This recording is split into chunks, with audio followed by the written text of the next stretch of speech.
Sementara itu, tim penyidik Kejati Sumsel menahan 3 pegawai pajak yang tersandung dugaan kasus korupsi pajak dan gratifikasi. Tersangka ditahan agar tidak melarikan diri dan menghilangkan alat bukti.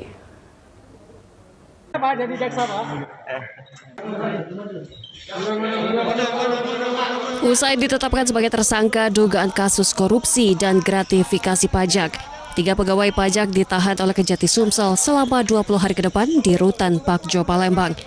Penahanan dilakukan agar 3 tersangka berinisial RFG, NWP, dan RFH tidak melarikan diri dan menghilangkan barang bukti. Menurut keterangan asisten pidana khusus Kejati Sumsel, modus ketiga tersangka dalam melakukan aksinya yakni dengan cara mengambil alih kepengurusan pajak perusahaan, lalu memotong pajak perusahaan untuk kepentingan pribadi. Penyidik Kejati Sumsel masih menghitung kerugian negara dan masih menyelidiki bentuk gratifikasi yang diterima para tersangka. Kasus ini masih dikembangkan oleh tim penyidik untuk mencari bukti dan tersangka lainnya. 30 kemarin telah ditetapkan 3 tersangka.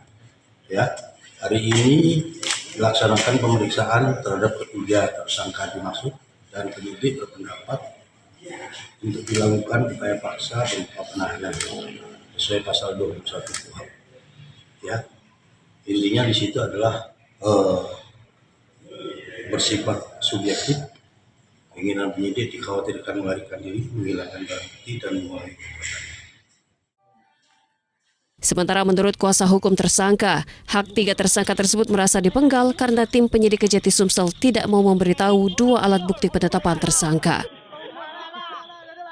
Gratifikasi ini kan kalau pasal itu ya, kalau dia menerapkan pasal apa namanya itu, pasal 5, pemberi dan penerima, jangan hanya menahan, menangkap, menetapkan tersangka pemberi, penerima.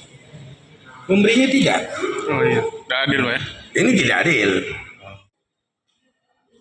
Dari Palembang, Guntur Riansyah, iNews melaporkan.